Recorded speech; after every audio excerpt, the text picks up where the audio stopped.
LGBTQ Democratic Club, co-founder of the Compton's Transgender Cultural District, co-owner of the Stud Bar, San Francisco's oldest LGBT venue, and before all of those things, I'm a San Francisco native, drag queen, and a lifelong Democrat. I want to give a shout out to all the electeds in the room. If I miss anyone, it's not my fault. Somebody gave me a list. First, we have the Lieutenant Governor Kounalakis is here. Malia Cohen is in the house tonight. The Honorable Malia Cohen. Supervisors Ronan, Brown, Mandelman, and Fewer are all here with us tonight. Assemblymember Phil Ting is here. Senator Scott Wiener is here. We also have Tony Atkins, Jane Kim, Janice Lee, Bevan Dufty, and all the way from Santa Clara County, we have Supervisors Cindy Chavez and Dave Cortez. We also had Rusty Hicks here earlier. Is Rusty Hicks still here? He just left. Well, he was here earlier. Give it up for him. Tom Temprano, are you here? Yes, give it up for Tom Temprano and Ivy Lee. Chanel Williams. Allison Collins. And of course, we have Tony Atkins and Speaker Pelosi, who you'll be hearing from shortly. But first, I want to introduce to you someone who is a fellow San Francisco native and one of San Francisco's fiercest Democrats. Please welcome to the stage the Honorable Mayor London Breed.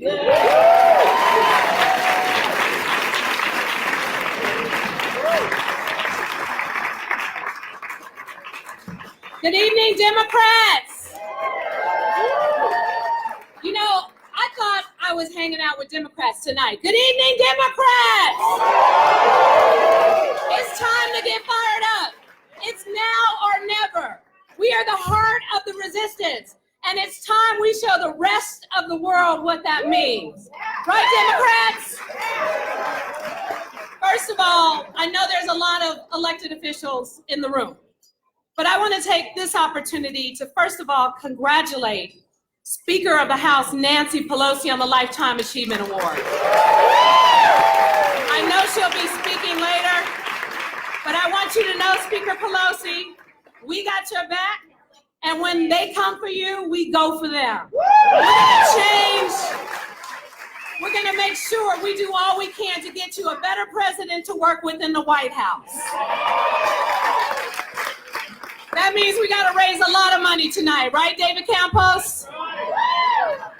I also want to take this opportunity to introduce former DNC Chair Donna Brazile is joining us tonight, ladies and gentlemen. A Democratic champion. Alex Randolph is here. I didn't mention him. And we all know before we started calling it the resistance, there was Harvey Milk, and we want to thank his nephew, Stuart Milk, for joining us here tonight. So many amazing leaders, so many incredible Democrats.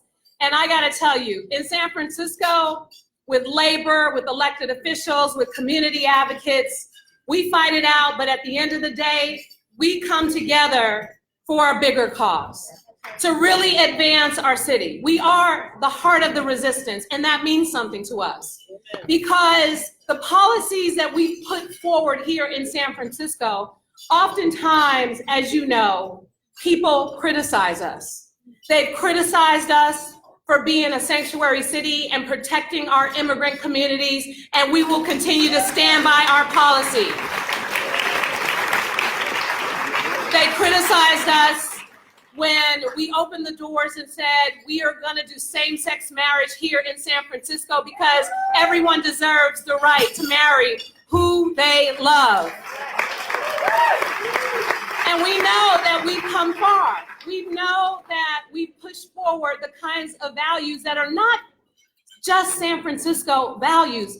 These are American values. Inclusiveness, diversity, bringing people together, a place of opportunity. That's what America is about. And we all have an important role to play to make sure that the policies that we continue to fight for every single day at the local level don't get rolled back by this White House administration. Now, it started off in states throughout the country where they've said that people who basically need to make decisions about their own bodies, who choose whether or not they want to start a family or not, and may decide to get an abortion. We know that in states throughout this country, they have passed laws taking away a woman's right to choose.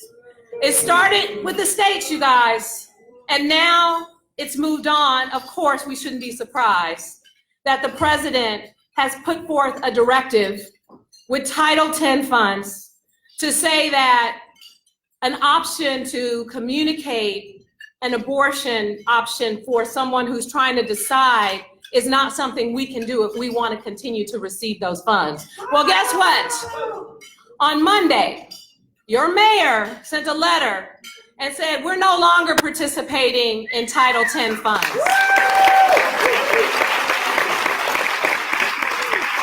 Keep your money. Because as my grandmother used to say, all money ain't good money.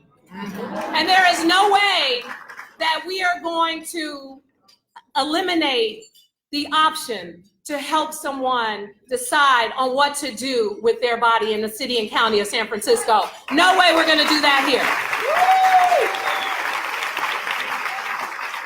So Democrats, we got work to do because we think that we fought, we got President Obama elected, we had a good time during that time, we were still working hard, but it felt good in this country. And now it's almost like night and day. And we are just really struggling for our very existence. And we have work to do. I remember in 2008 when I used to see Donna Brazile going off on CNN, which I love to watch. Back then when you were doing commentary for CNN, when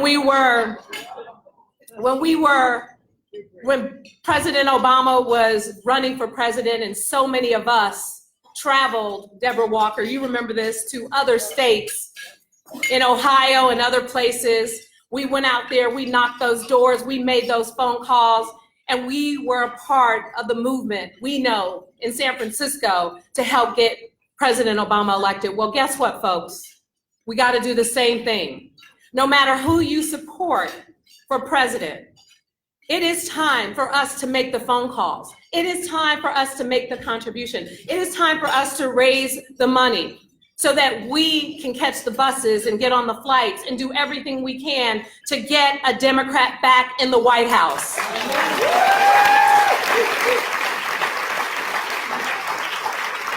Our leader, Nancy Pelosi, she has spent her entire career fighting for democratic values. She has spent her entire career helping Democrats get elected all over the country.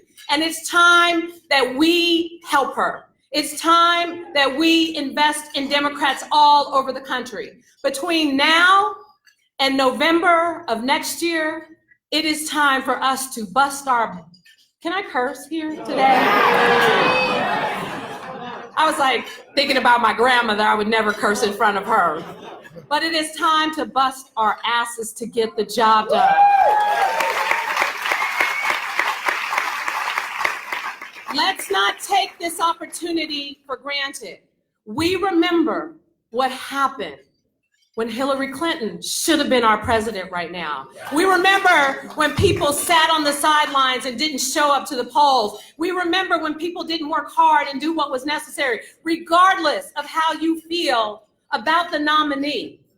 When the duty is done and we decide who we're going to support, whether we like them or not, If we don't want 4 more years of the crap that we've been dealing with, we all got to come together and get behind that Democrat that is going to lead our country into the future. So I want to thank all of you for your support for the San Francisco Democratic Party. I know that David is going to be calling on you time and time again because he's going to need money to open an office. He's going to need money to put in some phones. He's going to need money to buy some bus and plane tickets to get folks across different places in the United States. There is so much work to do, but Democrats, we are up for the task and we will get the job done. Thank you all so much.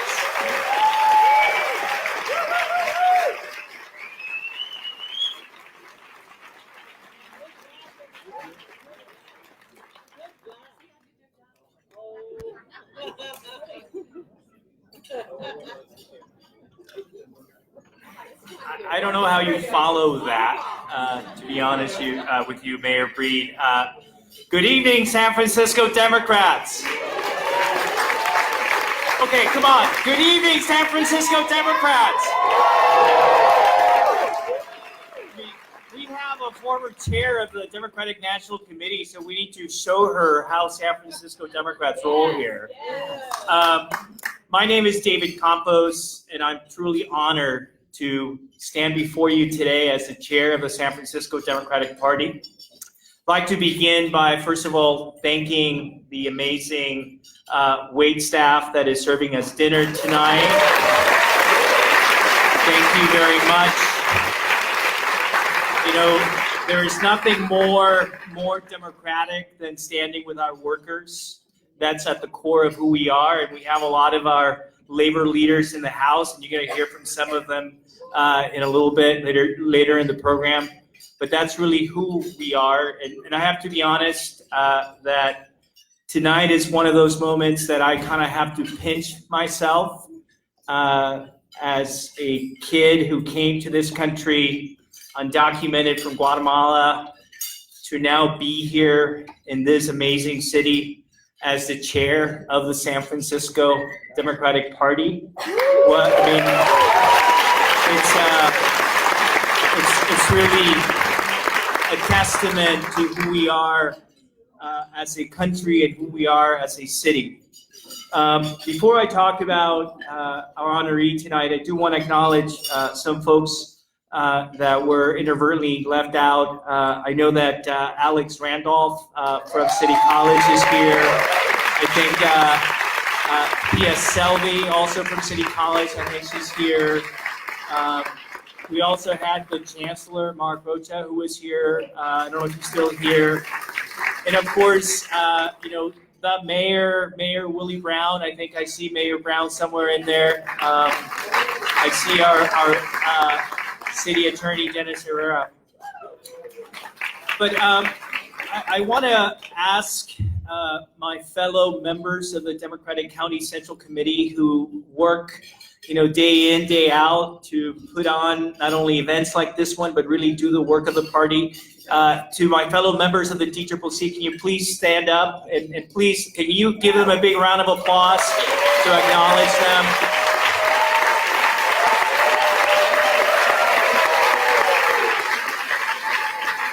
I see Supervisor Kim just came in. Thank you for everything you do for our party. I also want to acknowledge someone who I don't think has slept in the last few days, our Executive Director, Han Zhu. Where are you, Han? It's amazing to see a young person as talented, as dedicated as Han. And then someone who actually, who is a proxy on the DCCC, who has done so much work, Kathleen McDonough. Where are you, Kathleen? Thank you so much for everything you've done. Now, let me say this. I don't know about you, but I have had a really hard time in the last 3.5 years.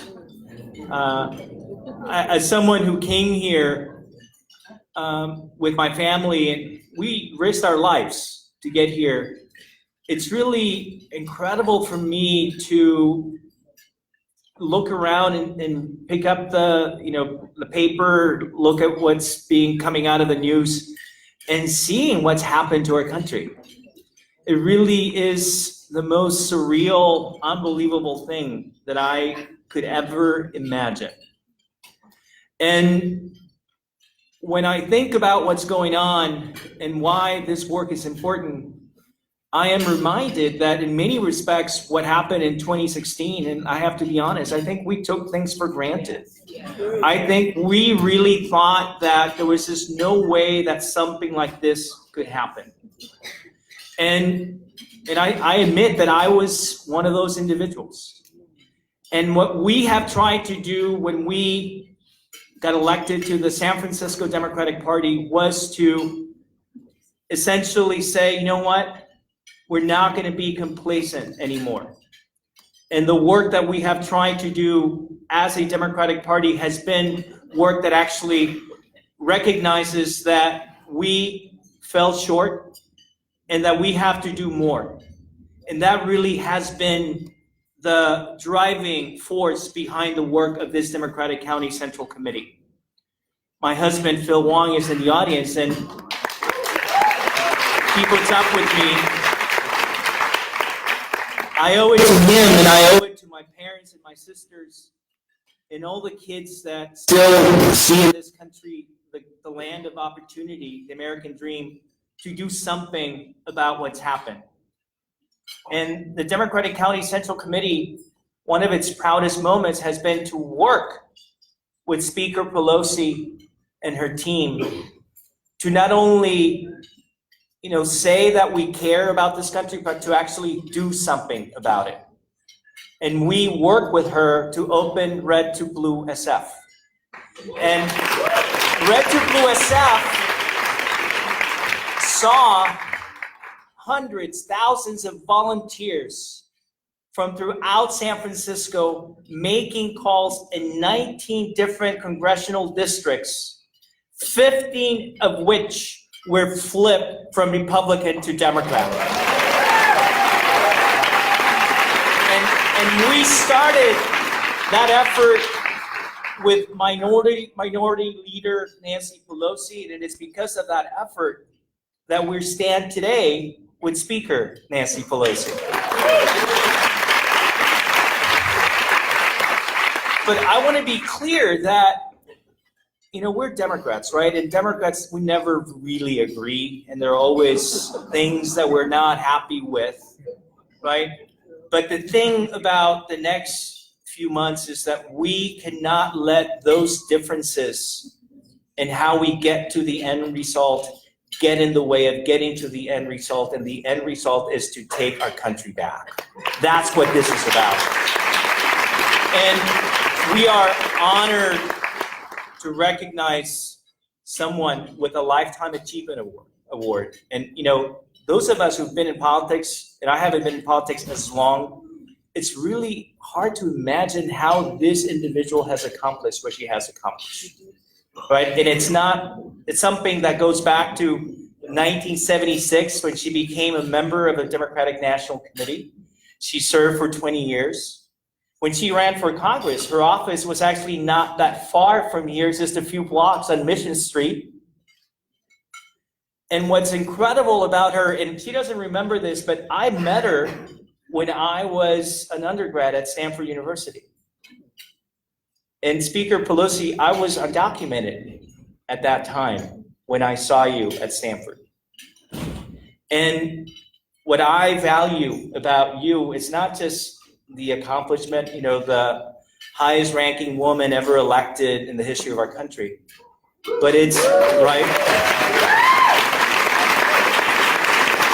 But it's the fact that you have always recognized the humanity of people like me, and not only recognized that humanity, but have fought and put yourself on the line to protect and defend that humanity.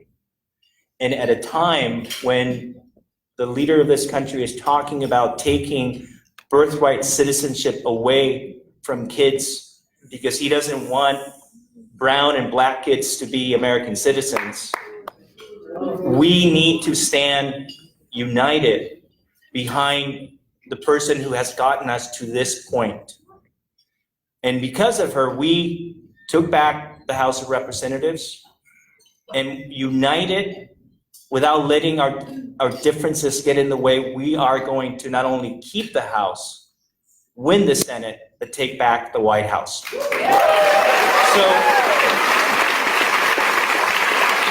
this woman really deserves no introduction, so I'm going to let this video play so you can hear more about this incredible person that we all are here for tonight.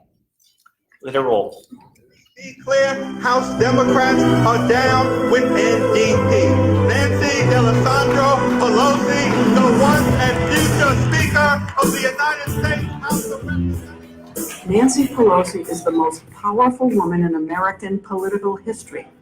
Please don't characterize the strength that I bring to this meeting. She's been Speaker of the House not once, but twice, and chief critic of President Trump. That's what you clap when your husband finally puts the toilet paper on the roller.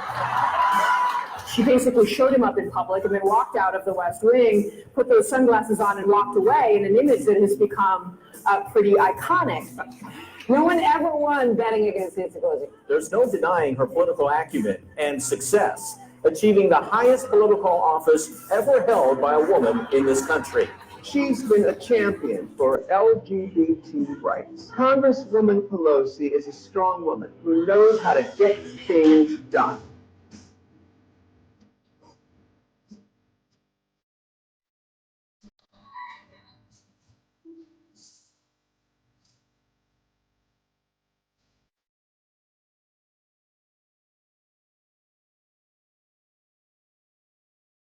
I have so much respect for her, and it's this combination of courage and grace. I heard the president say, I deserve to be the speaker. I don't think anybody deserves anything.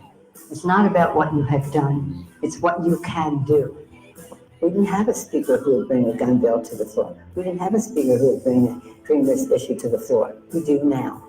And that's a very big difference. The power of the speaker is awesome. Awesome. After we pass this bill, being a woman will no longer be a pre-existing medical condition.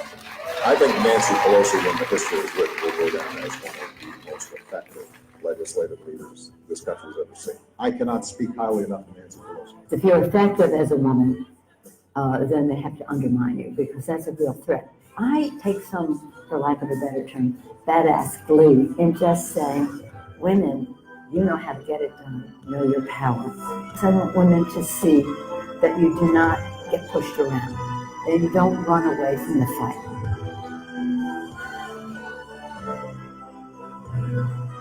The woman who needs no introduction.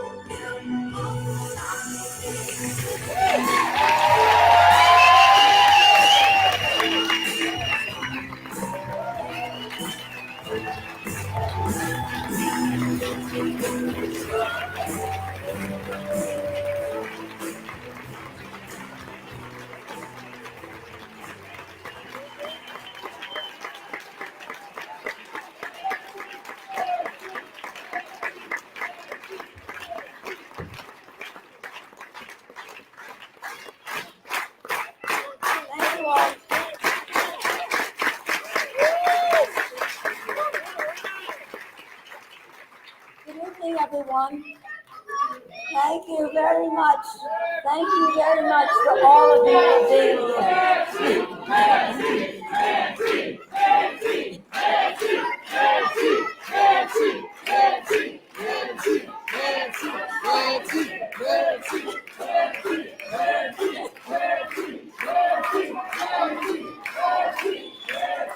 Thank you all. Thank you all very much.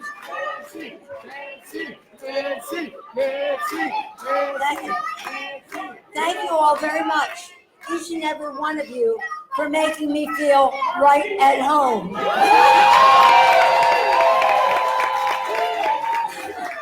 Thank you, David Campos. Aren't we proud of our great chair of the San Francisco Democratic Central Committee, David Campos. When David spoke, he spoke about America and what makes America great. You've had your say. You had your say. So I want to thank Honey Mahogany for bringing us all together early. Thank you to all of the VIPs in the audience. And by VIPs, I mean volunteers in politics. It's okay. You guys, I am going to speak. I am going to speak. I'm the Speaker of the House.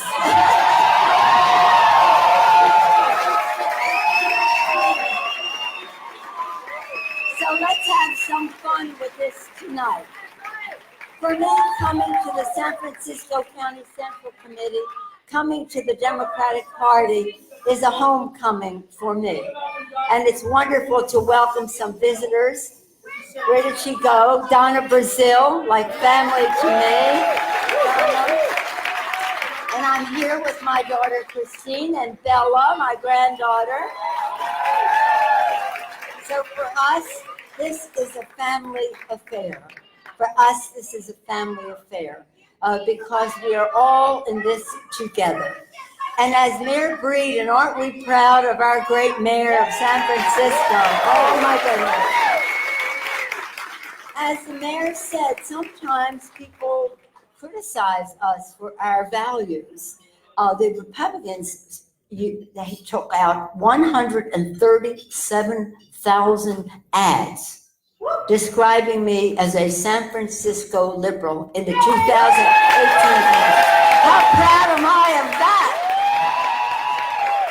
Thank you very much. And you know what? It didn't work for them because in the most gerrymandered, voter suppressed arena you could name, we picked up 40 seats to make that the majority.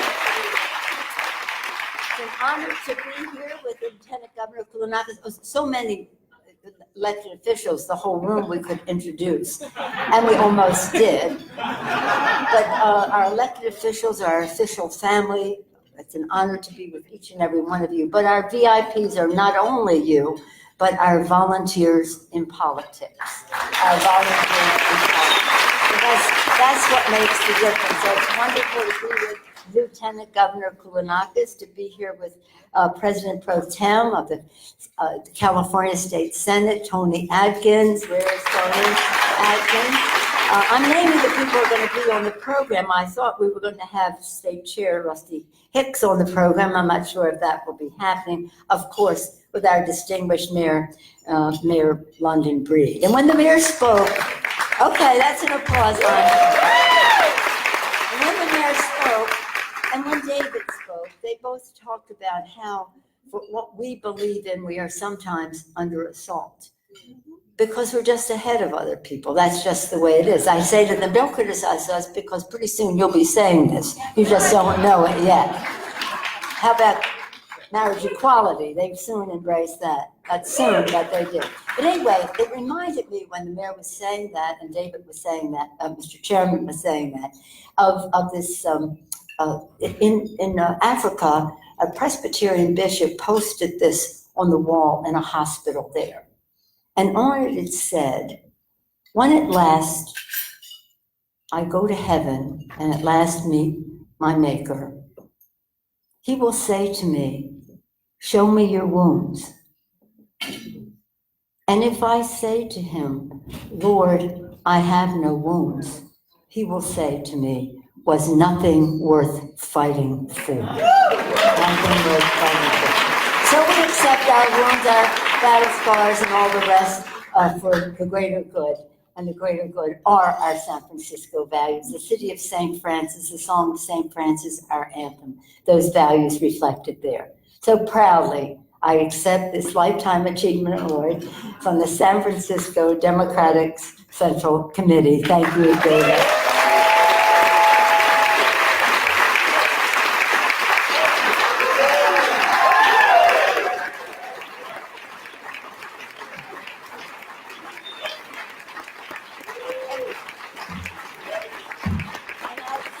on behalf of my House Democratic majority, who made so many good things possible. And by the way, our House Democrats are 60% women, people of color, and LGBTQ. And by the way, in this year, this Congress in which we will celebrate the 100th anniversary of women having the right to choose, in the Congress, we have, for the first time, we have 106 women serving in the House. 91 of them are Democrats. Thank you for making that possible. Now, I have many titles with leader, speaker of the House from my colleagues. But I can just tell you, with all the sincerity in the world, there is no honor greater than being the representative from San Francisco. To walk on the floor of the House every legislative day and to be able to say, I speak for the people of San Francisco. It is an honor beyond all honors in officialdom. And again, it gives me so much pride. And then we all compete there, with the pride we take in our communities. And we have many different views, whether it's generational, geographical, gender identity, philosophical, ethnicity, racial, whatever, so many different views. But among our differences, and the mayor referenced this and so did David, we have our differences and we respect our differences. And I always say to my colleagues, our diversity is our strength. Our diversity is our strength, but our unity is our power. And that, as you said, Mayor, we come together. And that unity is what Donald Trump fears most, the unity of the Democrats in the House of Representatives and in the Senate as well. And so it is in that spirit of we don't want to be a rubber stamp monolithic party. That's not what Democrats are about. Democrats are about respecting our differences and flourishing, and just watching other views flourish. The word love means let other versions exist. So we love each other. And I just want to thank the San Francisco County Committee for their help in the last election. It was phenomenal. Under the chairman's leadership, of course, David Campos and Sophie Maxwell. I don't know if Sophie is here, but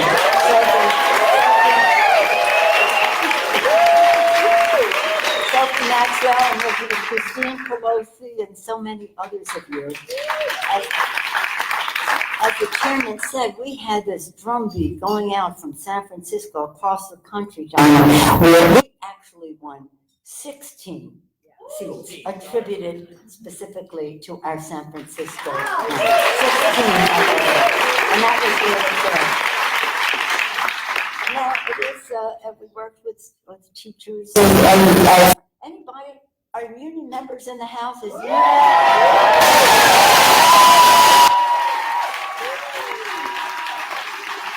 with our teachers, our nurses, our firefighters, our service workers, transport workers, Teamsters, all the union representing working people. And tonight, we're joined by Rudy Gonzalez of the House of Labor.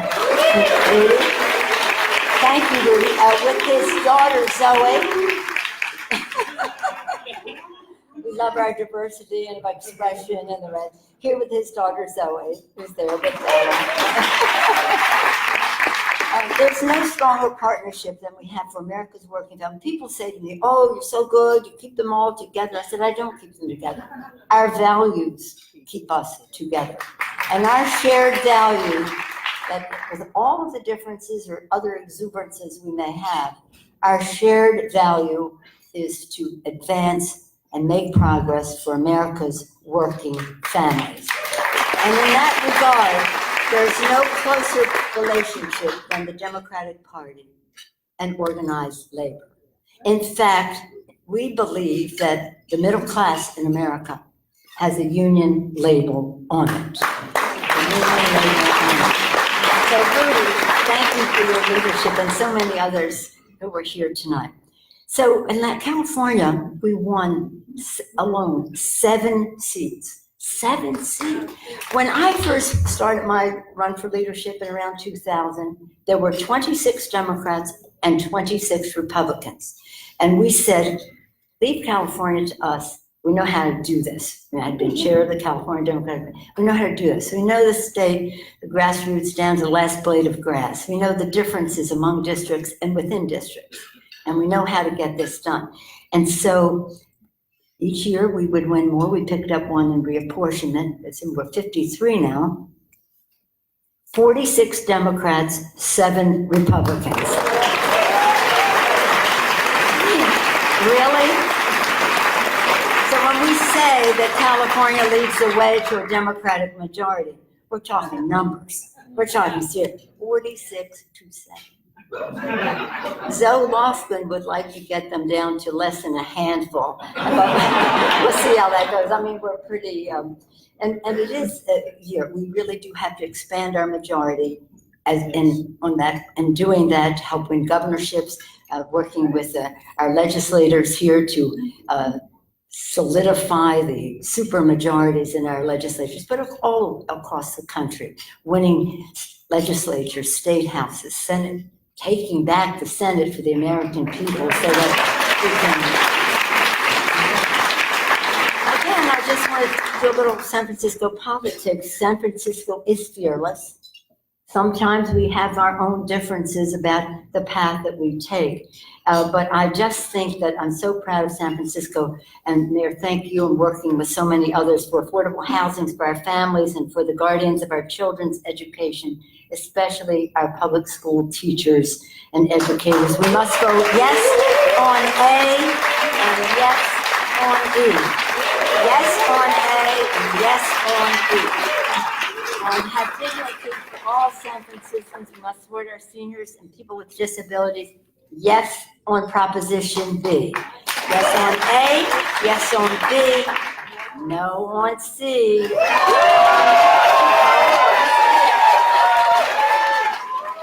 on C. We have to support this brazen special interest attempt to addict our children to cigarettes. With all the unknown short-term and long-term consequences of e-cigarettes, we cannot let corporate special interests buy themselves this proposition.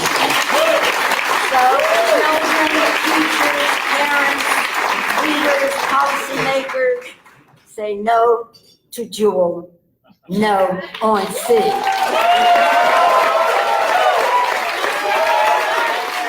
You wouldn't expect me to come here without an opinion. So we're in the majority because in the last election we had a very simple campaign. For the people. For the people. We will reduce the cost of healthcare by lowering the cost of prescription drugs and maintaining the pre-existing medical condition for our seniors, for people with disabilities, and for everyone. Lower healthcare costs. Bigger paychecks by building the infrastructure in America in a green, climate-sensitive way and using Davis-Bacon, Mr. Tillman. Davis-Bacon. And C, lower healthcare, bigger paychecks, cleaner government. Now, we do think we could talk the president into doing something on prescription drugs, and we do think we could talk him into doing something on infrastructure.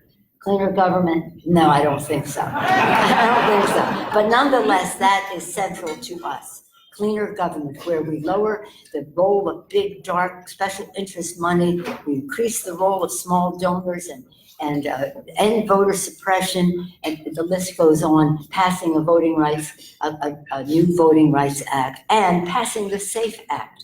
So Lofgren's bill, the SAFE Act, Save Our Federal Elections. We sent this all over to the Grim Reaper, Mitch McConnell. But let me tell you what else we have sent him. Would you mind? Here I am, the majority leader in the Senate. You can call me the Grim Reaper. Is that the best you can say for yourself? Maybe, but we have to make sure it isn't real. So in any event, this is what else we have done, because as we go forward, what we're doing now is we must legislate, investigate, litigate, and see where that takes us. So in legislating, here's some of the other things we have sent him. For our immigrant brothers and sisters, we have passed the Promise Act. Protect our dreamers, temporary protected status folks for our immigrant community. You spoke so beautifully about your family, and I do honestly believe that when families come, like Davis Campos' family came, with their hopes and dreams and aspirations and optimism and courage to make the future better for their family, well, those are American traits, and his family and others like them who come here make America more American. Thank you, Davis. Historic Equality Act to expand freedom and discrimination against the LGBTQ community. And aren't we honored to have Stuart Milk with us here today? And for women, we passed the Paycheck Fairness Act, equal pay for equal work. Nobody's done more for that than our friends in labor, as a matter of fact. And for all workers, we raised the minimum wage $15 an hour. Of course, San Francisco led the way on that. $15 an hour, over 30 million people will get a pay raise. About 23 million of them women. And then, to save the internet, we passed our Net Neutrality Act. For the survival of our planet, we passed Climate Action Now. The list goes on and on. And for the safety of our communities, we passed H.R. 8, gun violence prevention. My girlfriend, Maddie Scott, is here. You don't probably recognize her. She's a redhead now. Maddie Scott. She turned her grief into action to save other lives. We've sent bills, it's called H.R. 8, the number being, because it's 8 years when we introduced it in the beginning of this term, 8 years since the assault on Gabby Giffords and her constituents in her district. We passed it in February. We sent it to the Senate. And the Grim Reaper says, everything gets buried here. We have news for him. This is alive and well. All of these bills are alive and well in public opinion, and we're going to make them too hot for him to handle unless he passes them. Now, Shannon Watts, who heads up Moms Demand Action on Gun Safety, she says it even better. I say we're going to make it too hot to handle. She said they don't pass it, they're going to have hell to pay. Same thing. In any event, that's how that is. I mean, we just have to keep the pressure on Mitch McConnell with the Grim Reaper. With the power of the gavel, we will continue to legislate, to make progress for the American people, but we will investigate. We continue to investigate. 6 of our committees continue to investigate, honoring our oath of office to protect and defend the Constitution of the United States. And those investigations are leading us to litigation where we are winning in the courts. And we have another case on Friday that comes up. We win, and then they send it to a higher court, and we have to keep on winning. But we will persist, because no one is above the law, not even the President of the United States. And we will hold him accountable. So here's some of the things we have done in litigation. Just so you know, the very first day of Congress, we passed a bill that enabled Congress to go to court to fight the Trump administration's trying to overturn the Affordable Care Act, the very first day in Congress.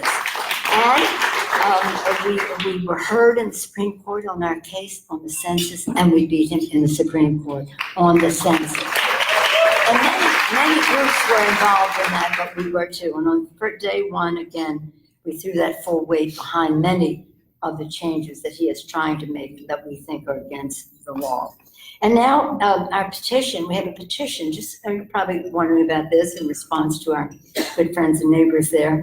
Our petition for the grand jury testimony says, the House, this is a quote, the House must have access to all the relevant facts and consider whether to exercise its full Article I powers, including a constitutional power of the utmost gravity approval of articles of impeachment. No one is above the law.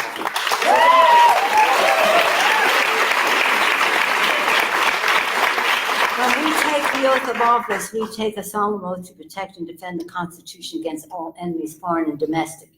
We know with absolute consensus from our intelligence, all of the agencies, that the Russians meddled in our election. The president says it's a hoax. He welcomes a further intervention. What? Foreign enemies, all enemies, foreign and domestic, and we will fight him on that. And so this isn't about politics, it's not about Democrats, it's not about Republicans. It's our patriotic duty to uphold the Constitution and stop the president from undermining America. Yeah. And what is America? America is our Constitution with all of its rights, its beautiful system of checks and balances, so that we wouldn't have a monarch, that there are checks and balances, separation of power. He's undermining that, and he's undermining the Bill of Rights, all of the freedoms of expression therein. What is America? It's our Constitution. He is disloyal to it. Secondly, what is America? It is our people. Unless you're born to be Native American, which is a blessing to you and to the rest of us, we are a nation of immigrants. And as I said earlier, that is the vitality of America. Even Ronald Reagan said, if you close the door, you end that vitality. And if you do, we are preeminent in the world because of that, the newcomers, every generation of newcomers. And when you close the door to that, you fail to be preeminent in the world. So we have to protect that. Our Constitution, our people, who we are, this beautiful land from sea to shining sea, so beautiful and beyond, that God gave us. And the president degrades it. Degrades it. Clean air, clean water, forget about it. Science in terms of climate, in denial. Disloyal to the Constitution, denigrates who we are as a people, degrades the environment and our values as America. Our values are expressed in our budget. What is it? Budget should be, right, Mayor? A statement of our values. What's important to the community, to the country, should be reflected in how we allocate our resources. And his value system is to have a tax scam that gives 83% of the benefits to the top 1% in our country. And you know what? They're saying we want to do more of the same. While at the same time saying, well, we can't spend then on Medicare, Medicaid, Social Security, investments in education, our veterans, and the rest. So that, I mean, our Constitution, our people, our land, our values. When we say God bless America, it means we have to elect a different person, president of the United States.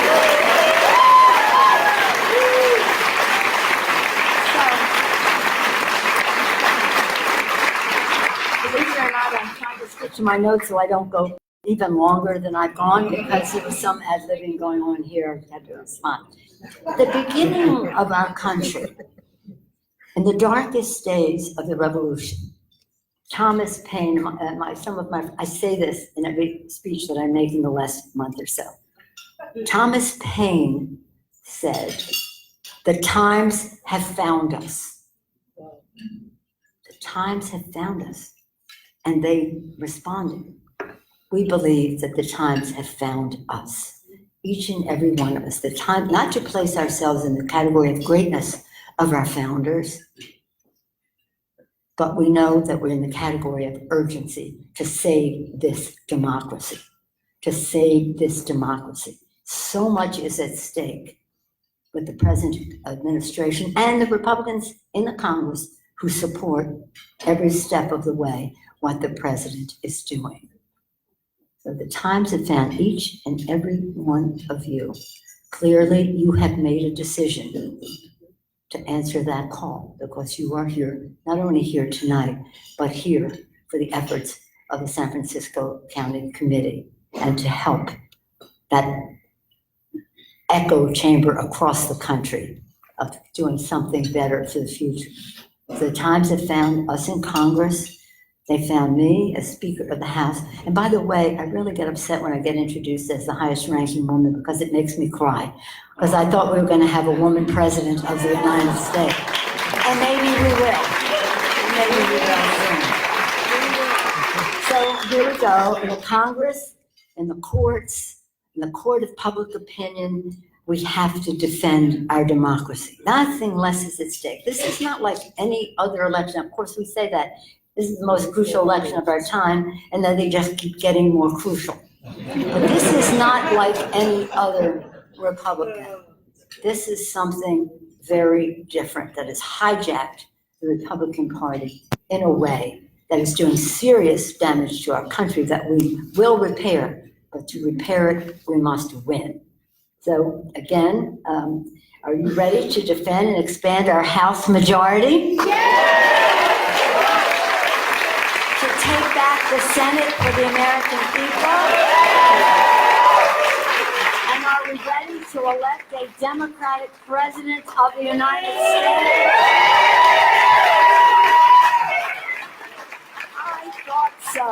I thought so.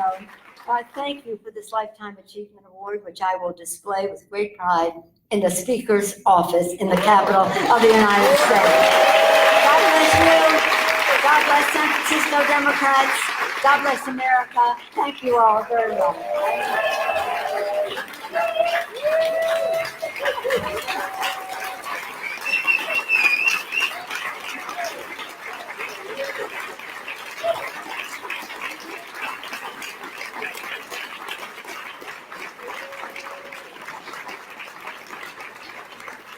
One more thing. Go Warriors.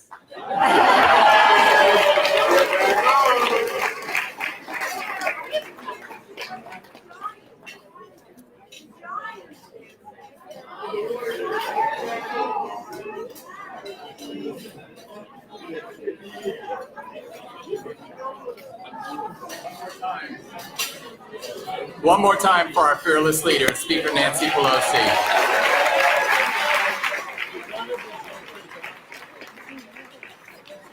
I'm Bevan Dufty, a proud member of the DCCC and equally proud to be president of the BART Board of Directors this year. Thank you so much.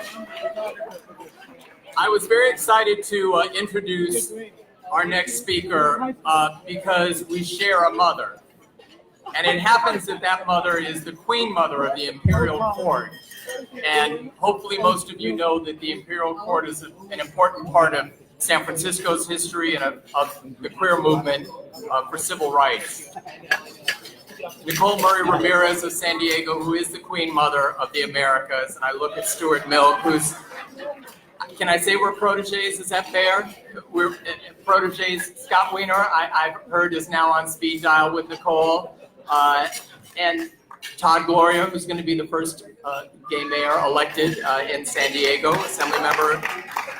So Nicole says that he's a big ticket. And what he said about Tony are two qualities that I think are the most important in politics. One is that Tony is the same person who was a legislative aide. She's the same person who grew up in Southwest Virginia. She's the same person who worked behind the scenes hard for other elected officials before she became a city council member in San Diego, served as an interim mayor when a Republican mayor had to step down, and then served in the legislature, including over 2 years as Speaker of the Assembly. But Tony has done something that's not been done in American politics. She not only has served as the Assembly Speaker, but she is the President Pro Tem of the State Senate of California. And it is really a remarkable achievement. I love Tony because she really cares about homelessness. Her spouse, Jennifer, is very involved in housing homeless vets and improving policies around those issues. And I can remember when Tony came to San Francisco and had hearings so that queer youth could come to the State Building and talk about the epidemic of homelessness among our young people. And she authored Senate Bill 2, which established the first permanent affordable housing funds from the state, as well as the earned income tax credit for California. So she has not only displayed her political prowess, I can't even imagine leading a body of 80 assembly members and 40 senators, but she's been a hardworking legislator and I think an example to us all of what public servants really are all about. It is my honor to introduce the President of the State Senate, Tony Atkins.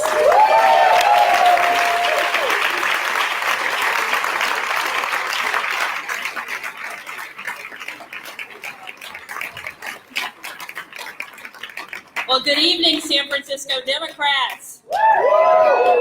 Wow. Bevan, I don't know if this is your phone and you want it back, but We have a raffle. oh, right. Bevan, thank you for that really heartfelt, wonderful introduction. I cannot tell you how wonderful it is to be here, and to my friend David, thank you for inviting me. I am honored and humbled to be here, especially on the agenda with our incredible speaker. You know, I'm thrilled to be here also tonight with my good friend, Scott Wiener. And I want to thank him for his leadership on some of the hardest issues that we have. And I want to thank him for his support. I wouldn't be here as the pro tem without his strong support, so I want to thank him for that. And I have to say to the person I call Madam President, the actual president of the California State Senate is our Lieutenant Governor, Eleni Koulounakis, and she is here. Thank you. And I understood that our friend Phil Ting would also be here, the chair of the Budget Committee in the Assembly, but I didn't see him coming in, but he may be here and I just didn't get to say hello. But more than anything, what an incredible, outstanding, well-deserved tribute to Speaker Pelosi. What a lifetime of phenomenal leadership. When Nancy Pelosi first ran for Congress, her slogan was, "A voice that will be heard." And as a member of the LGBTQ community, I remember how grateful that we were to see her voice being raised so loudly and immediately on AIDS, at a time when the president couldn't even utter the word. On healthcare, on equality, on climate change, and a host of issues, it has been exciting to watch our speaker in action. Speaker Pelosi has such a vital job ahead, keeping and hopefully expanding the House majority next year, and we're going to help her do that. I want to thank you all for being here tonight to help provide the resources to make sure that that happens and we actually do have her back. You know, it's funny, as vastly different upbringings as we have had, there are definitely some commonalities between us. We both represent amazing, beautiful cities that are economic leaders and global destinations. We both have a certain appreciation for a well-styled shoe. We both love John Burton.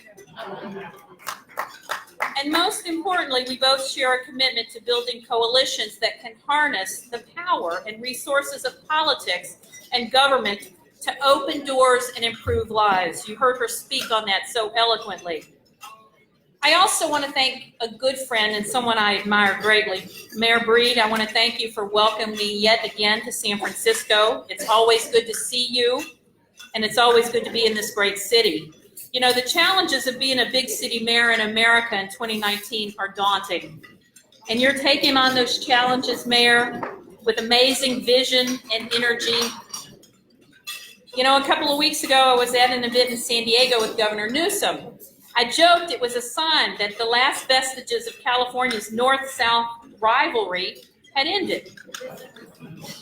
And you know, the truth is, there is no time for rivalry in our state. When so many in our country seem to have lost their way, California must stand together to lead the way. In California, we must be the bulwark against the worst actions and aspects of Trumpism and those who enable it. And we must continue to be a beacon to the rest of the nation and the world. about all that is possible. I mentioned that I had a different upbringing than our speaker, and I would guess one different than many people in this room.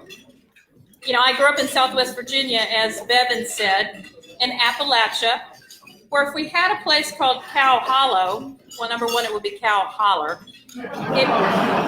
It probably wouldn't, it wasn't going to be one of those upscale neighborhoods in the area.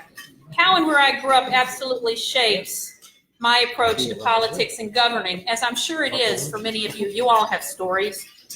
You know, I saw my mother and my father, two of the hardest working people I've ever known, always struggle. Their lives absolutely shortened because they did not have access to health care. I turned 57 a few weeks ago. That was the age that I lost my dad. Oh, thank you for clapping that I turned 57. I don't know if we're off rhythm or you also are 57,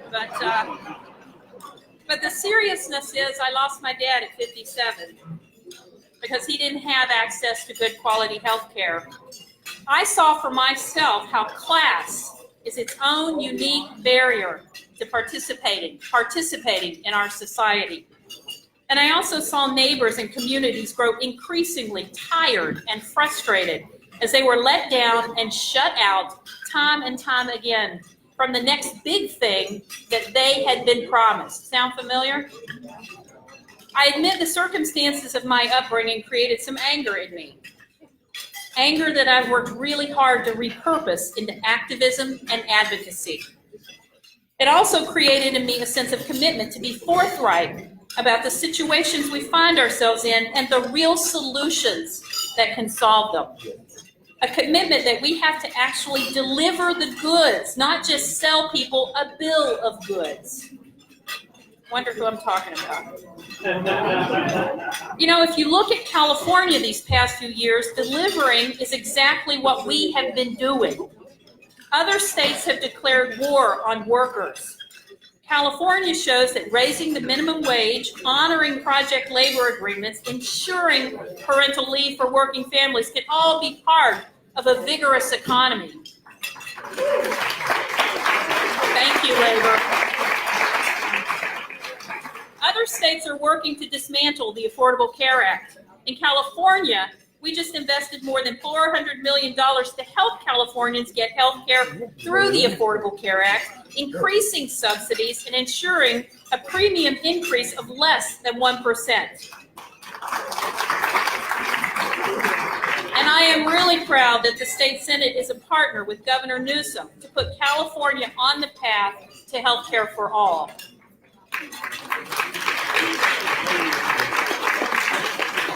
Other states are endangering lives by cynically dismantling access to abortion.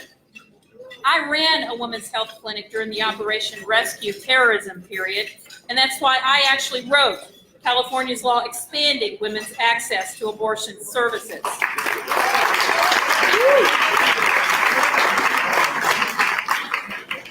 The Trump administration is continually demeaning and dehumanizing transgender people. California continues to ensure transgender people can live their lives exactly as who they are, recently allowing for non-binary driver's licenses, thank you, Scott Wiener, and IDs, making it easier for people to change their options on other state forms.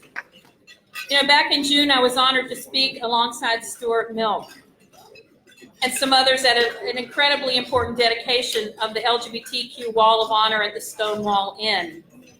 We can never forget the strength and the sacrifices of our transgender forebears who helped lead our community as far as we have come. Stuart, it's always so good to see you and be in the same place. You know, other states are seeing important policy gains they've made threatened by the administration's rollbacks at the federal level. In California, my colleagues and I are writing legislation to provide an insurance policy for our environment and our workers. As we know all too well, in recent weeks, another wave of mass shootings has occurred in Gilroy, El Paso, and Dayton, Ohio. In California, we've passed serious and responsible gun violence legislation that can make our community safer, banning assault weapons limiting magazine size, and requiring background checks for guns and ammunition. We are leading the way. And as Gilroy showed, though, when a killer can cross the state line and buy an assault weapon with impunity, California can't do it alone. This is a national crisis, and we need a national action.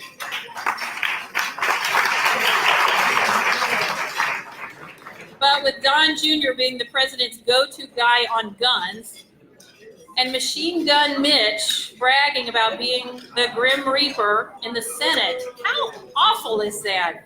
We need to apply massive amounts of pressure to bring about any change.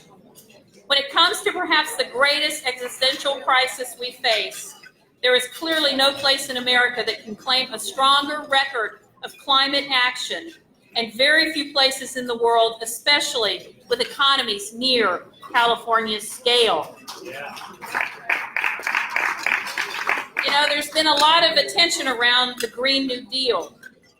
What's gotten less attention, I think, is that California has already done substantial work to advance the goals of the Green New Deal. We are implementing the values and the goals of a Green New Deal. And that includes setting legally binding targets to lower emissions to 40% below the 1990 levels by 2030 and pursuing net zero emissions by 2045. We are doing it. It also includes a target of 60% renewable energy by 2030 and 100% clean energy by 2045. Those are incredible goals that we are in the process of implementing. As we pursue these goals, our economy has consistently grown faster than the national average. But there's no question, these are good indications, but there's no question that we have a long way to go to make our economy truly sustainable and equitable. And I will work hard to make sure that California continues to lead the nation toward a prosperous, clean energy future. And that means delivering the goods, both on meeting climate goals and in protecting vulnerable and frontline communities who will be affected in the process. As we move forward on climate policy here in California, I've seen some of the same frustration that I remember from individuals and communities who are concerned that, once again, they will be shortchanged or left behind by this next big thing. I mentioned earlier, I was raised in coal country. My dad was a miner, and I have a deep appreciation both for the need to transition to clean energy and a future, and to make sure that no one is left behind. And that's why we have to keep fighting to make high-quality education available, including through job training and apprenticeship programs. We have to keep fighting to take on inequality, to expand healthcare, to lift up working families, and to end the harmful exclusion and discrimination that keeps so many Californians from thriving. We must always fight for policies that create more opportunities, improve working conditions, raise wages, and improve the overall quality of life for working families.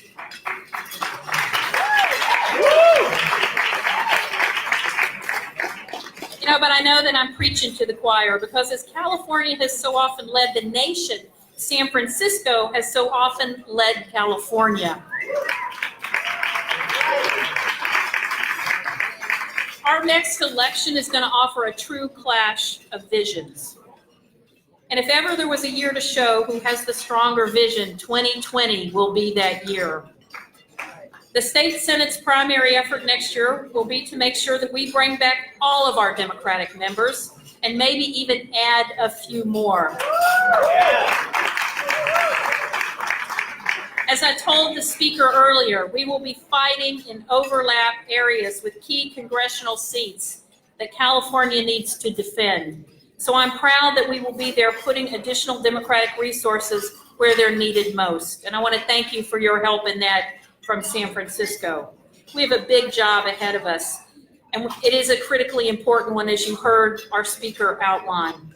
And I know that Rusty has already had to leave on to the next thing, but I hope he knows, and we make sure to share with him, how much confidence and excitement there is around his ability to lead the effort on behalf of the California Democratic Party. We need to support him. We need to have his back as he does that critical work. So in conclusion, we have to recapture the energy of 2018's big blue wave. We must keep the gains that we have made. Here in California, we must keep the bulwark strong. We must keep the beacon shining. And above all, we must keep on delivering on the goods. Thank you, San Francisco Democrats.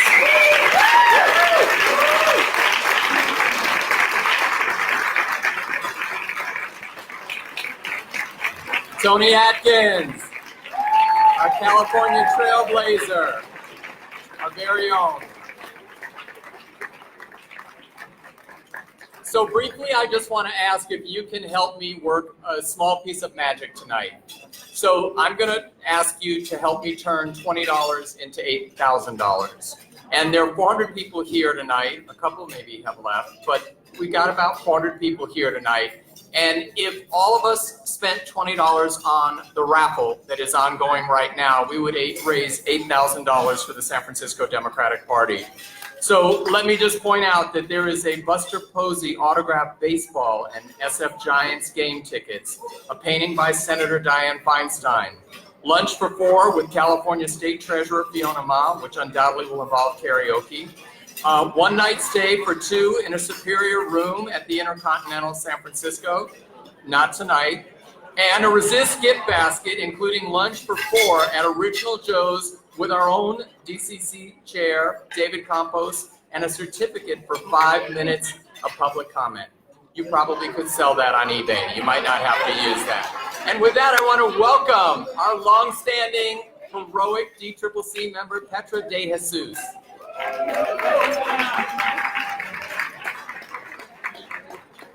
All right, so I'm Petra De Jesus, and we're going to be moving this along. We're going to keep going. I'm actually very proud to introduce the next speaker, Lieutenant Governor Eleni Kounalakis. And many of you know, she's a native California. Jerry Brown appointed her to the California Advisory Council for International Trade and Investment in 2014. But in 2010 to 2013, she served as President Barack Obama's ambassador to the Republic of Hungary. She was the first Greek American woman and one of the America's youngest women to serve as an ambassador. And more importantly, she is the first elected woman as Lieutenant Governor of the state of California. It's amazing. With no further ado, I'd like her to come up here and start Lieutenant Governor. Good evening, Democrats. How are we feeling about the Democratic Party of San Francisco right now? Pretty good. You know, I am very, very proud to be a San Franciscan. And like many San Franciscans, I came from somewhere else. I came from Sacramento, where I was born and raised, where most of my family still is. But to me, San Francisco was always a spiritual home. And I can't really explain why from a very young age. I just knew that this was the place. This was the place where people were accepted for who they were, where ideas were welcome, where debate and discussion over the issues that affected the country were the topic of every conversation. And I always knew I wanted to be part of this town. And even though I've only been voting here for, I think, about 16 years, I still feel so incredibly lucky to be a San Franciscan. And I'll also say that I'm very proud that as Lieutenant Governor, the Democratic Central Committee of San Francisco is my Central Committee. But I am not alone. As it happens, we have several statewide elected officials who are members of our county Central Committee. And you know, there are 58 counties in California. I have been to them all, you might have heard, but of them all, this is the only one that has the kind of Central Committee we do. Malia Cohen is on our Central Committee.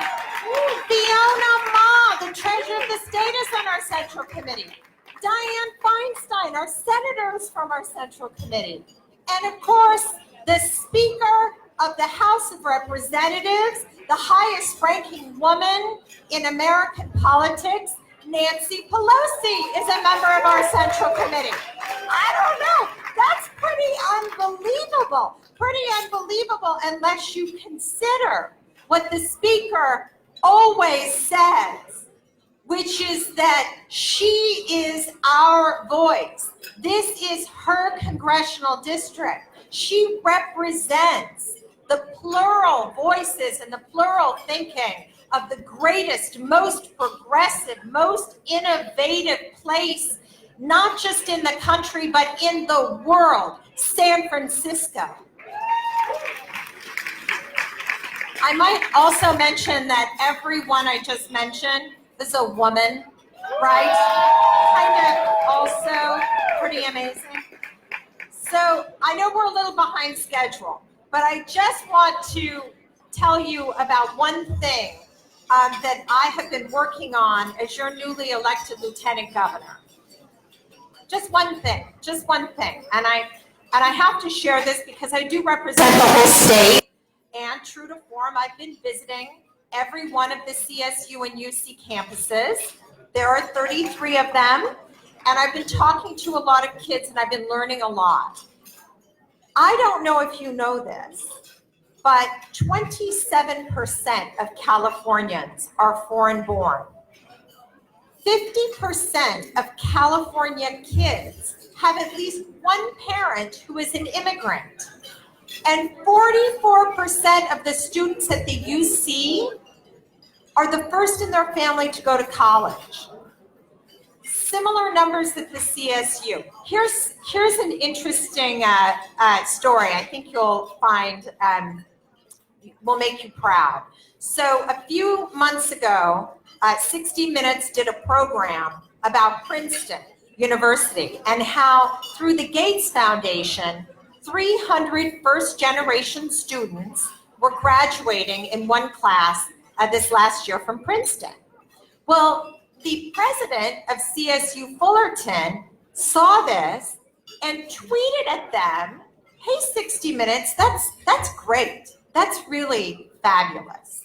And I'm glad that you are shining a light on first-gen students. But you know, here at CSU Fullerton, we've graduated this year some first-gen students as well. 6,500 of them. Just at this campus, just this year, and we do it every year, similar numbers at our CSU campuses across the state. So what I have seen, whether it's at the CSU, the UC, or at our community colleges, where we have 3 million students enrolled in public higher education in our state, what I have seen are these first-gen students. And you may remember, my father came to this country when he was just 14. He started out in the fields as a farm worker. He had the opportunity to go to Sacramento State. I was the first in my family to go to a 4-year college and graduate. And I know what I see. What I see is a state that is destined for greatness, because what is coming at us is a new generation of young people who will be fulfilling their dreams and who will be making our state greater and stronger for their commitment to education and to hard work and to being the face of the future of the state of California. So I just really wanted to bring that back to all of you and to share that with you. I also just want to add my voice to everyone that Stuart Melk is here and how honored we all are to see him. Stuart and I worked together in Central Europe. We worked together in Budapest, and I saw firsthand the work that Stuart does internationally in advancing our tried and true San Francisco values in the world when it comes to equality and justice for the LGBTQ community. And Stuart, it's so fabulous to have you back here at the home of the legacy, and thank you for everything that you're doing in the world. So again, everyone, I just want to say again, Nancy Pelosi, as our representative, you make us proud every day. We are your soldiers. We are your fellow warriors in this effort. And I think we are all ready to reignite and reorganize and get ready to go with the phone banks, the text banks, and the postcard writing and everything we're going to do. I see you, Susan Pfeiffer. Let's do it, everyone. Let's reelect Nancy Pelosi and the majority in the House. Let's win the Senate. And for God's sakes, let's get a new president of our beautiful country. Thank you.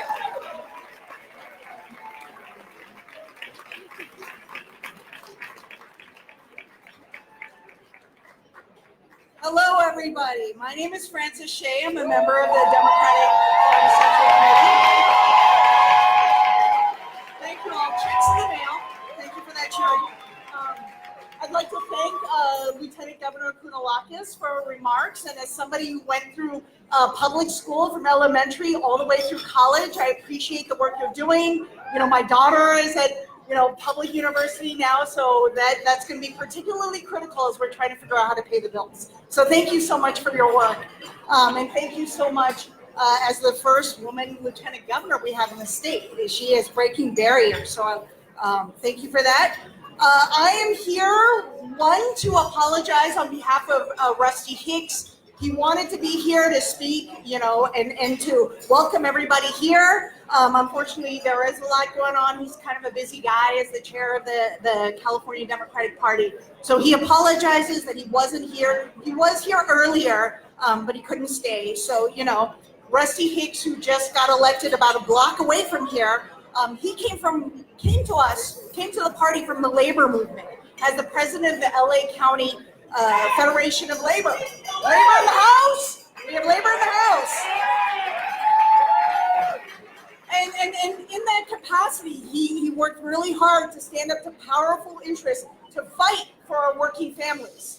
So since Rusty can't speak, who better to speak than another one of our local labor heroes? So I'm here to introduce Rudy Gonzalez, who is our executive director for the San Francisco Labor Council. He was elected as our executive director a little over a year ago, unanimously, I might add. And as our executive director, he leads an organization that is really at the heart of San Francisco labor. With his small but incredibly mighty team who are here tonight, he represents over 150 local unions.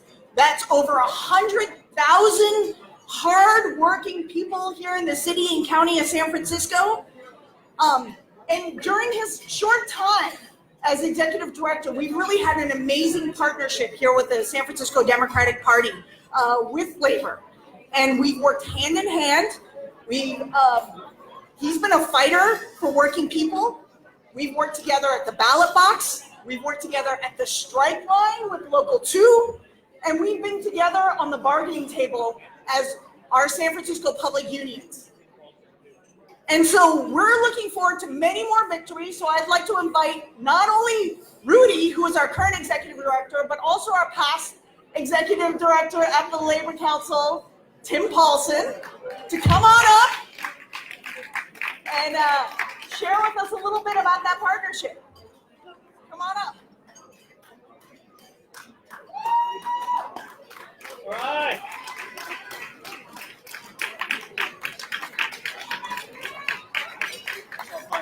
So is there solidarity in the house tonight? With our great leaders? So listen, I just want to say, as I've taken this new job at the building trades and Rudy has taken over the Labor Council, this is incredibly important solidarity, not only just with the labor movement, but also with the Democratic Party. And I want to thank Rudy. Almost one of the first things he did when he took over is, and Nancy, you should hear this, Rudy took the executive board down to the red to blue headquarters to have the executive board to make sure that we were there in total solidarity to move things forward. And I want to thank Rudy, for making sure what that solidarity is. So we did win in California and here in San Francisco. We actually, besides working on, first of all, we didn't have to work to get Nancy Pelosi reelected. So we had phone banks, and people not only dealt with this area, but they also dealt with other states. And so we're going to continue to do that stuff. Even on KNBR today, people are talking about we've got to fix things. So there's solidarity here. Rudy Gonzalez. Rudy! Woo! Stand here, Tim. Is labor in the house tonight? One more time. It's late. It's getting late. Is labor in the house? I have to say that in this movement, as in any struggle, you don't do it alone, and you don't do it because it's been your idea, and even if it's been your lifelong passion, every time we travel a path, we have to acknowledge the people that came before us, the people that made it possible. And as the first person of color to lead this labor council in San Francisco in 125 years, I have to know that I didn't blaze that trail. People like Olga Miranda and other women and people of color in our movement and in our LGBTQ community, Teamsters and Harvey Milk and the LGBTQ community laid a path for many of us to come forward and make this job look easy, frankly. But it's not easy. It's not easy for Tim to pass on some of these lessons to me. It's not always easy for me to listen to those lessons. But with leadership at the congressional level, at our state level, at our local level, and within our party, I know that this path can be trailed again, and we can follow it, and we can win. I have to say that sitting in this meeting, and Tim, I hope you can relate to this, I was thinking about the Democratic Party in San Francisco, and I was thinking about a raucous meeting, and people standing up and interrupting the agenda in the meeting.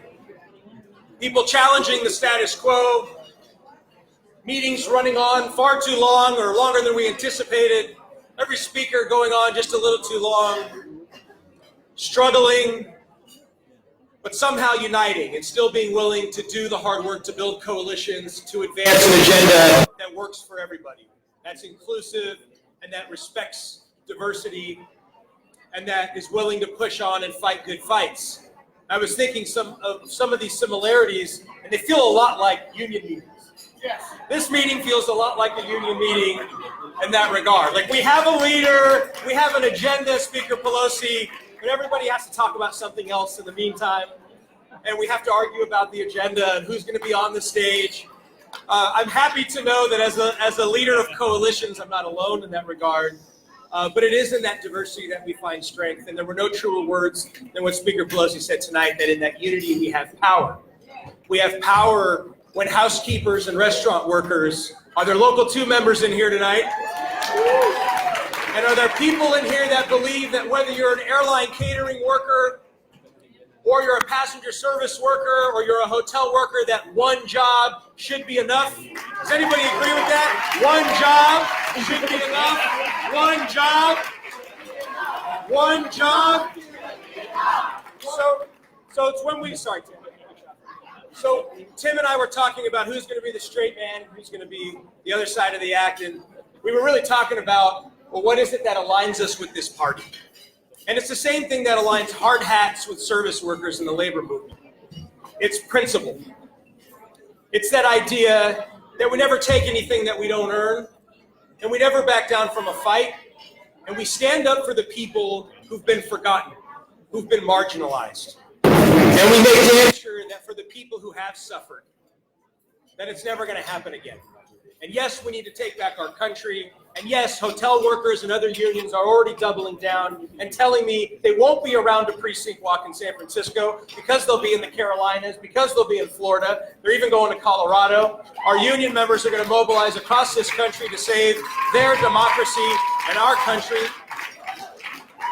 But I also know that in San Francisco, what unites our party with the leadership of Chair Campos and all the activists and organizers that make this party work are those shared values. They're those principles that public education is something that should be cherished and valued, that housing and healthcare are human rights. And I agree with Madam Mayor that not all money is good money. Where's Penny at? We believe that in the party and we believe that in the union.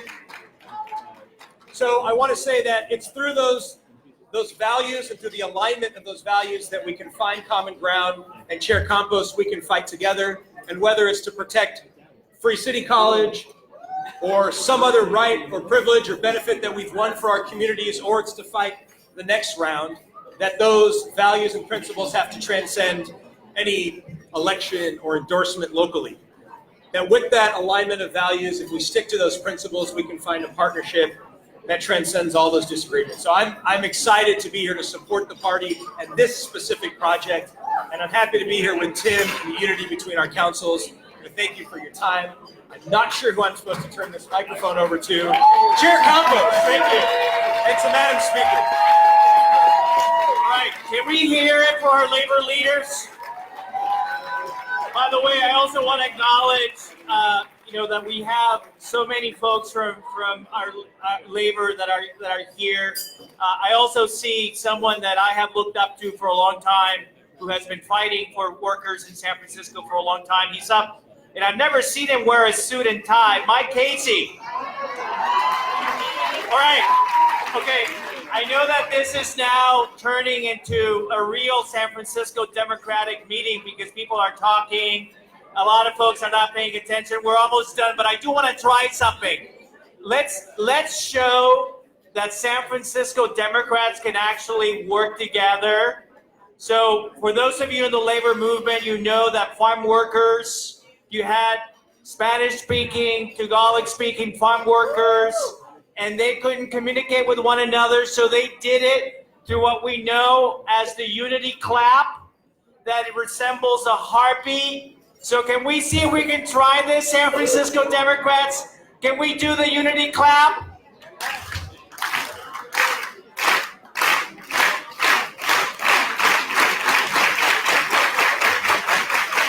All right. Okay, so we're almost done. We're almost done. So I want to call now, we're going to do the raffles, the tickets, okay? And so the way we're going to do this is that the person has to be in the room to be able to pick up the prize. So we're going to call upon a member of our committee, Dr. Pratima Gupta, who is actually moving to San Diego.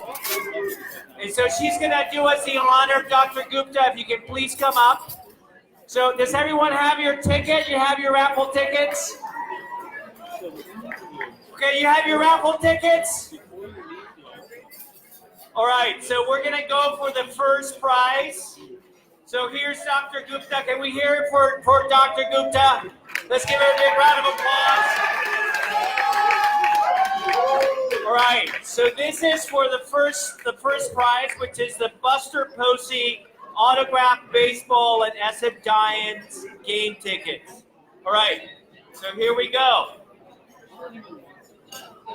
Okay, Buster Posey autographed picture and Giants tickets.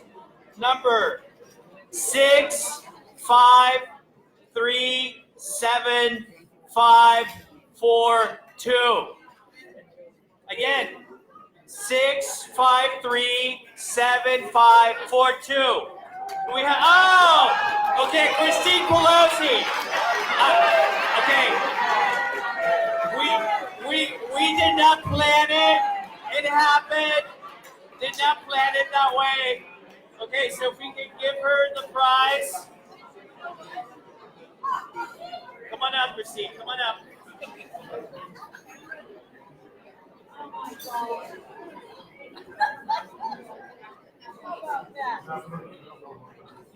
You know what? We're going to raffle the tickets off again because my mom's a season ticket holder. So someone else is going to get the tickets. I get the ball. All right. Okay, so here we go for the tickets. By the way, thanks, Mom, for the tickets. All right, for the tickets, the Giants tickets, 6537415. 7415.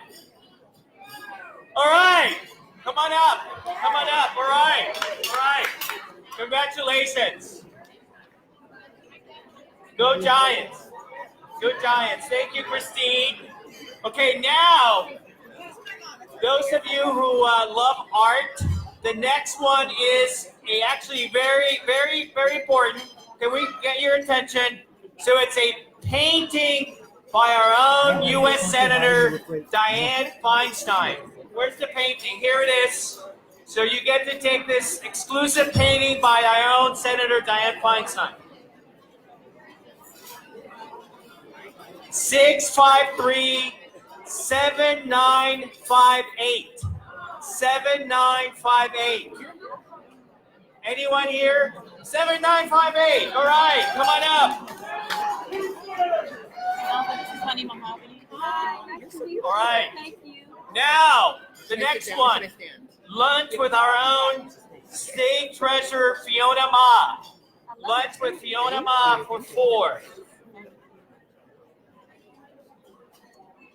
653-7565. 7565. Anyone? Okay.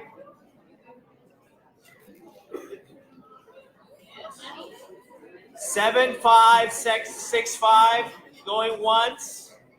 7, 5, 6, 5, going twice. 7, 5, 6, 5, going 3 times. Okay, sorry, we're gonna move on. 653-7898. 7898. 7898. 7898 once, 7898 twice, 7898 3 times. All right. Oh, you got it? No? Okay. All right. 6537910. 6537910. All right, here we go. You got the Dianne Feinstein painting. I'm sorry, the dinner. The lunch with Fiona Ma. All right, next. Okay, this is a really good one. So it's a stay for 2. Again, not tonight, but a stay for 2 at a superior room at the Intercontinental here in San Francisco, this great hotel. So room for 2. Bella, you wanna take it out? You wanna choose to take it? All right. So Bella is the lucky one. All right, Bella. Okay, she's being very thorough here. Oh yeah.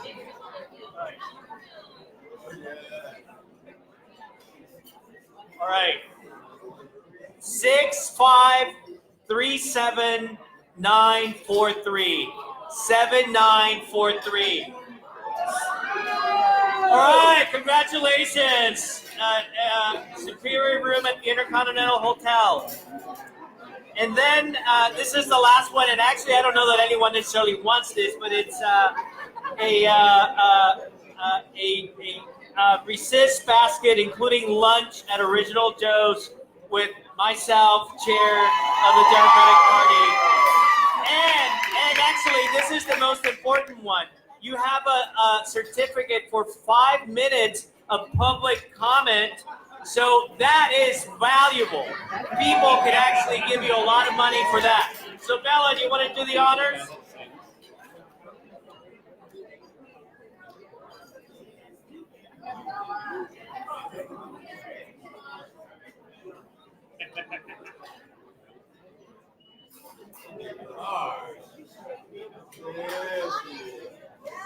Go, girl. All right, Bella. It could be your ticket she's getting. All right. It is 6537437. 7437. 7437. All right. Congratulations. All right. Well, I know that at some point our interns want to take a picture with our speaker, but if I can ask, and this is the last thing we're going to do, if I can ask the members of the DCCC to please come on up so we can take a picture. And again, thank you, San Francisco Democrats. I hope you enjoy the dinner. Thank you for coming out. Thank you, Speaker Pelosi. Come on, members of the DCCC, coming up. Let's take a picture.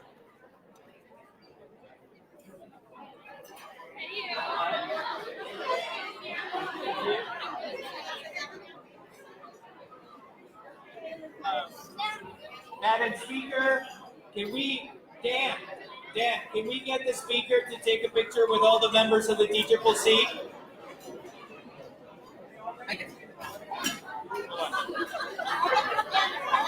Madam Speaker, can we take a picture with all the members of the DCCC?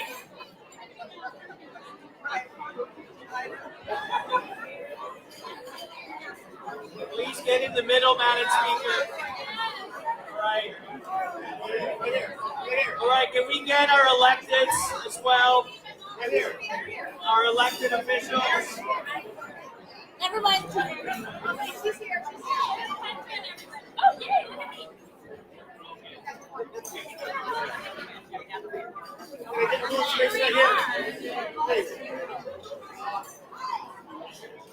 Come on, Mia. Come on, Jane, Francis. Can we get all together, please? Come on, Jane. Get it. No, please. Oh, so together, everyone, please. All right. And our intern is on here, huh?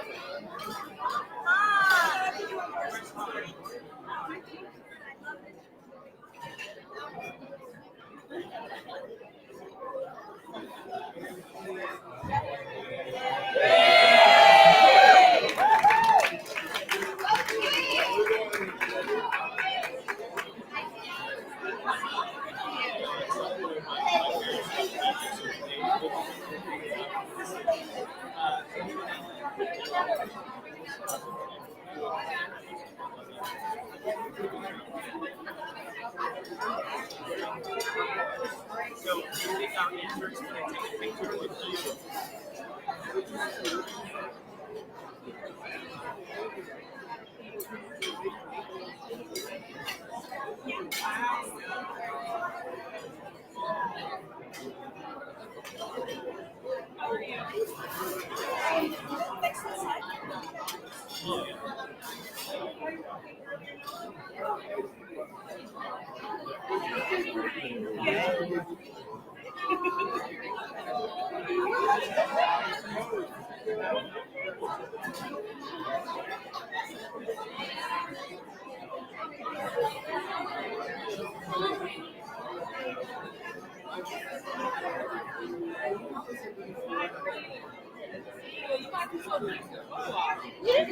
Thank you, San Francisco Democrats.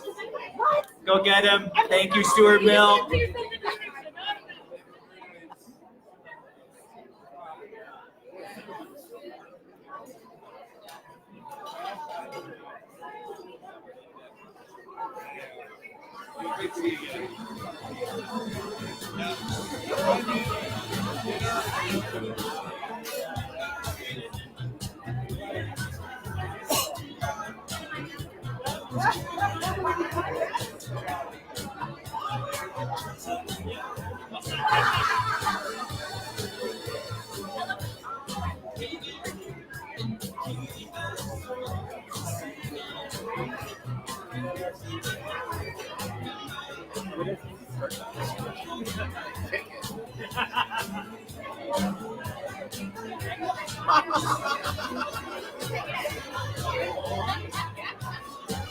I know you're such a...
Is that?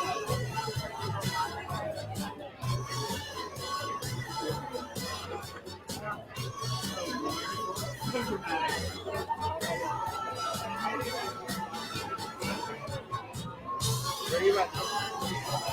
Oh, wait. Oh, really?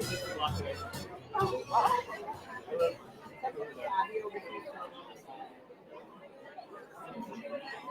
What do you oversee? Oh.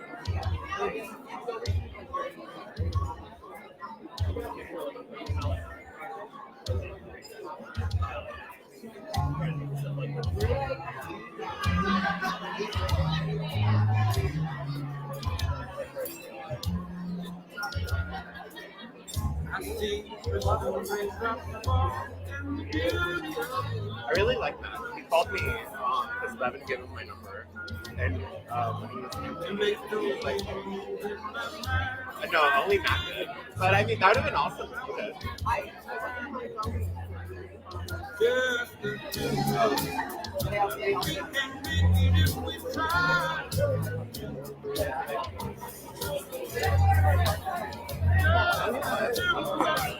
Oh, hello, hi, Anna. Yeah, I'm like afraid I'm gonna break it. You know what? I'm like gonna computer is this? We're gonna do this. Wait, I don't even know if this is the best idea. I'm gonna put it here. It's like some spreadsheet. Right? Like some little thing.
I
know, you guys were.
Good job.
Are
you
okay? Yeah.